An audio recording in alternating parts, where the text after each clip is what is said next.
Okay guys, a candle heater with a heat brick at the bottom, metal bread basket in the middle full of candles, heat brick at the top. Will it run a convection fan? There we go, that's a fan that doesn't need power.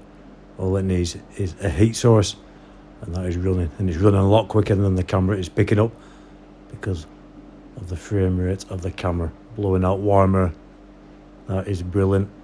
A very hot candle heater. It does have quite a bit of runoff of candle wax, but I'm collecting that and making a new candle out of it using something very interesting. You'll never guess what, but if you check out future videos and subscribe, you'll find out. Half an hour after blowing the candles out, it's still running because of the heat from the heat brick. Guys, please like, share, subscribe.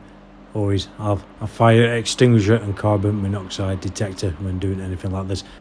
So it is great for anything like campervans, or if you find yourself without power and no other means of heating the room you're in. Great for sheds and garages, but like I said, always make sure you have a fire extinguisher and the carbon monoxide detector next to you.